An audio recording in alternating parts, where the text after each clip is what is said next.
All right, let's kick off another deep dive. Today, we're tackling mathematical models. Oh, You know how we try to make sense of this crazy universe we're in? right. We've got a bunch of research and articles you sent over, Yeah. ready to dig in and see what we can unpack. Yeah, definitely.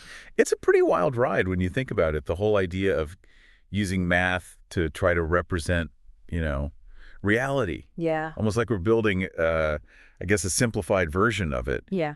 but using Mac as the Yeah, language. translating the universe into equations. Yeah, exactly. Yeah. And the amazing thing is that these mathematical models, they can actually help us predict how things are going to behave, Okay, that makes sense. even before we see them happening, which is kind of mind-blowing. Yeah, that's what really struck me in one of these articles about black holes. Oh, yeah. It said, like, Einstein's equations predicted them way back in the early 1900s, Well, right? yeah. But we didn't actually observe a black hole for decades. For the longest time, it was purely theoretical, just on paper. Hmm. It's incredible how these models can project future states so accurately. Like seeing the future, but with math.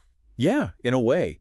And you see this kind of predictive power in action in lots of fields, um, like space exploration, for example. Oh, right, because you can't just, like, point a rocket at Mars and hope for the best. Exactly. It takes incredible precision.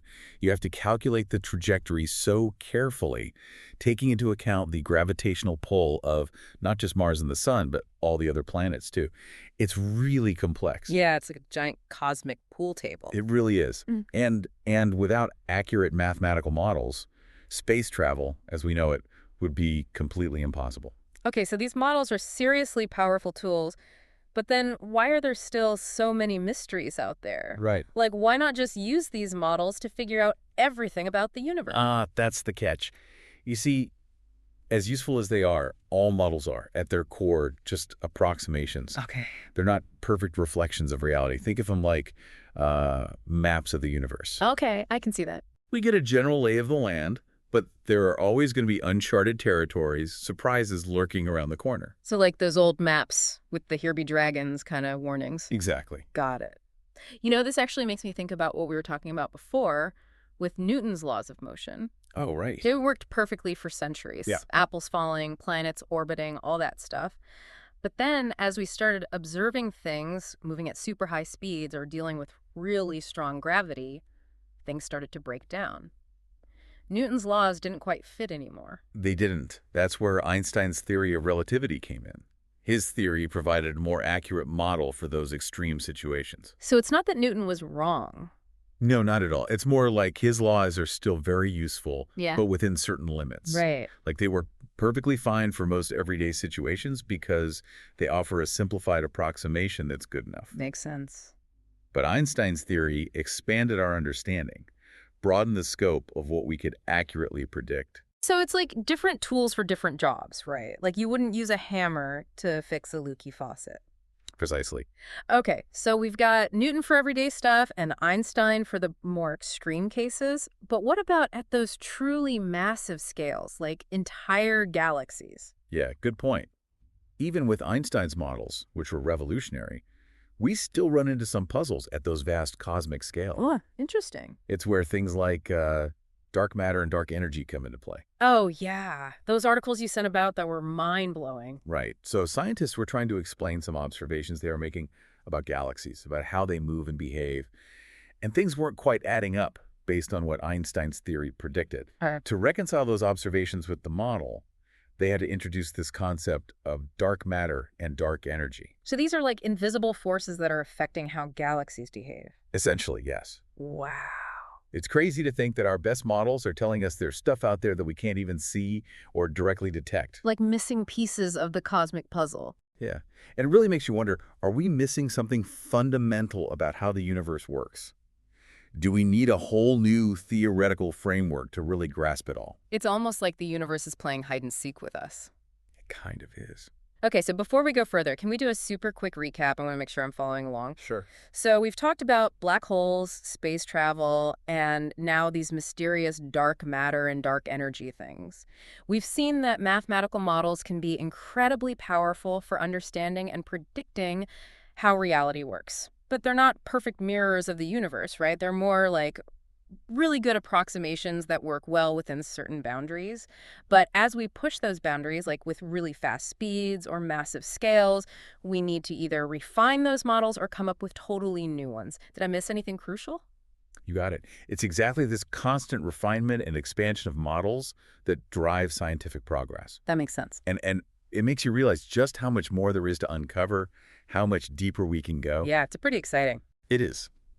Speaking of going deeper, are you ready to venture into the quantum realm next? Oh, absolutely. That's where things get really weird, right? Yeah. Lead the way. I'm ready for a brain-bending journey. Okay, buckle up. All right, the quantum realm. This is where my brain starts to melt a little bit. Yeah, it's definitely a mind-bending area. We're talking about the world of atoms and electrons and photons, all that super tiny stuff. The very fabric of reality, you could say. You even sent me an article about quantum entanglement, Oh, right. where two particles can be linked across vast distances and like instantly affect each other. Yeah, spooky action at a distance, as Einstein called it. Spooky is right. My brain's already hurting just trying to wrap my head around it. It's definitely not intuitive, that's for sure. And it all comes down to quantum mechanics, which is our best model for understanding this subatomic world. But it's based on some principles that seem to completely defy common sense. Like what? Well, take wave-particle duality, for example. Oh, that sounds complicated. It's the idea that something can act like a particle, like a tiny solid ball, but also like a wave, like a ripple in a pond. Wait, so it's like saying if you threw a baseball, sometimes it would act like a baseball and sometimes it would spread out like a wave. Essentially, yeah. And which way it behaves depends on how you're observing it. How can something be two things at once? That doesn't make any sense. It's definitely not intuitive, which is why it's so fascinating. And then there's quantum superposition, which we touched on earlier with that cat analogy. Oh, right. The cat that's both dead and alive at the same time. That always seemed more like a thought experiment to me than actual science. It is a thought experiment designed to illustrate the strangeness of superposition. Okay. The idea is that a particle can exist in multiple states simultaneously until it's measured. So until you open the box, the cat is both alive and dead. In a simplified way, yes. Mm-hmm. It's a bit more complicated than that, but it gets the point across. My head hurts. I know, it's a lot to take in. But here's the thing. While the philosophical implications of all this are still being debated, the math behind quantum mechanics works incredibly well. So we have this tool that we can use, but we don't really understand the instructions. It's a good analogy. Yeah. Quantum mechanics has led to some amazing technological advancements. I mean, we're talking lasers, transistors, even the development of quantum computers. Wow. It's clear that the mathematical framework is accurate in making predictions, even if we're still grappling with what it all means at a deeper level. Maybe our human brains just aren't equipped to grasp the quantum world. It's certainly possible. Yeah. Our intuitive understanding of reality is shaped by our experiences in the macroscopic world, the world we can see and touch. You're right. And those experiences don't translate well to the quantum realm. It's like trying to explain colors to someone who's been blind their whole life, right? Exactly. This makes me think about that quest for a unified theory, the one that everyone's always talking about. The holy grail of physics. Yeah. That one elegant equation to explain everything, from the smallest particles to the largest structures in the universe. Do you think we'll ever find it, especially with all these quantum mysteries still on the table? It's a great question, and it's definitely the dream of many physicists. But finding a single unified explanation for a reality that seems to operate so differently at different scales, that's a massive challenge. Yeah, it's like trying to fit square pegs in round holes. It assumes that reality can be completely captured by one set of mathematical rules, one master equation. But what if that's not the case? Interesting point. But then, doesn't that make the whole quest for understanding even more daunting? If there's no single answer key to the universe, how can we even hope to model something that's constantly changing based on scale? It's a valid concern, and it might mean that the universe is even more nuanced and complex than we can currently imagine. So maybe instead of looking for one grand unified theory, we need to consider that different modeling approaches might be needed depending on the scale we're looking at. It's a possibility. Maybe the rules change as we zoom in and out of reality. Like looking at a tapestry. Up close, you just see individual threads, but you step back and you see this whole picture with these intricate patterns you never would have noticed before. That's a fantastic analogy. And it leads us to a really exciting frontier in scientific modeling, Mhm. the use of artificial intelligence and advanced computer simulations. Oh, yeah, we touched on AI earlier. You're talking about using computers to simulate how things work, right? Instead of just relying on mathematical formulas. Exactly. Remember that research paper you shared on modeling complex ecosystem? Yeah. They were using AI to do just that, creating these incredibly detailed simulations to capture the interactions of millions, even billions, of individual components. So instead of trying to come up with one perfect equation, we're building these virtual universes inside computers. In a way, yes. And these simulations can be incredibly powerful tools for predicting how systems behave, even if we don't have a perfect mathematical understanding of every single interaction taking place. It's like we're shifting from elegant formulas to brute force computational power. It's not necessarily about replacing traditional math, but rather adding another powerful tool to our arsenal. Just like Einstein's theory of relativity didn't make Newton's laws obsolete. Right, different tools for different jobs. Exactly. AI and these advanced simulations offer a complementary perspective, a new way of exploring complexity that traditional math might struggle with. So it's back to that idea of having different tools for different jobs, right? We might use equations to model some aspects of reality and these powerful simulations to explore others. It's like a multi-pronged attack on the mysteries of the universe. Exactly.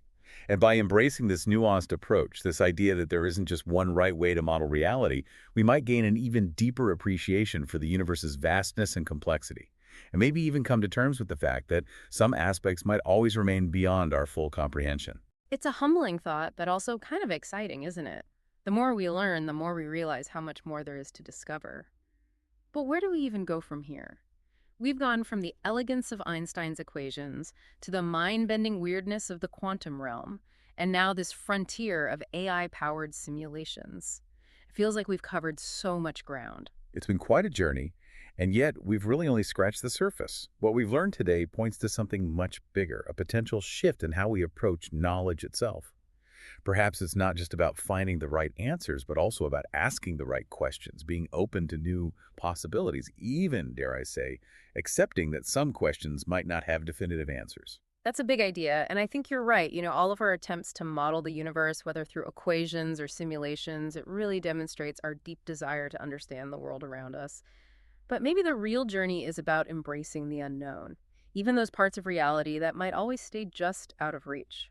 I think that's a beautiful way to put it. Yeah, it really is amazing to think how far we've come trying to understand the universe. And yet it still feels like we're just getting started, like you said. We've covered so much ground, from Einstein's elegant equations to the strangeness of quantum mechanics, and now all this potential with AI and simulations unlocking even more. It's been quite a ride. It really has been. We've explored some pretty profound concepts. For centuries, we've been trying to, I don't know, bottle up reality into these neat and elegant mathematical formulas. But the more we dig in, the more it seems like reality is just way more complex than that, way more nuanced, maybe even more mysterious than we thought. It makes you wonder, will our models always just be models? Like just approximations? If reality kind of resists being fully captured in, I don't know, mathematical terms, does that mean this whole search for knowledge is pointless? No, not at all. I think it actually highlights how important it is to be, well, nuanced Yeah. and humble too in our pursuit of understanding. Yeah. We got to acknowledge the limits of our models and be open to new ways of thinking.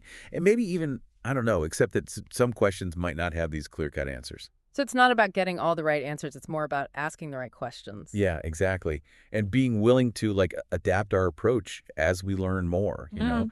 The universe is this vast and amazing place, and our attempts to model it, whether it's through equations or simulations, I think it shows just how curious we are. We just want to understand. I love that. It's not about reaching some destination. It's more about the journey itself. Exactly. And who knows what incredible discoveries are waiting for us as we keep exploring and refining our models.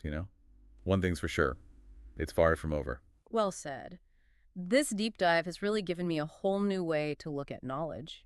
It's not just about finding the right answers, but asking the right questions, being open to new possibilities, and really appreciating how beautiful and complex the universe is, even the parts we don't quite get. I couldn't agree more. And as we wrap up, I want to leave you with something to think about, okay? If reality is ultimately indifferent to us trying to fully understand it, what does that tell us about the nature of knowledge itself? Is it something we create or something we discover? Is it fixed and absolute, or is it, subjective and constantly changing? I really encourage you to explore those questions. You might be surprised by what you find. Those are fantastic questions, and I bet they'll stick with us long after this deep dive is over. Thanks for coming along with us on this incredible journey of exploration. Until next time, keep exploring, keep questioning, and keep diving deep into the mysteries of the universe.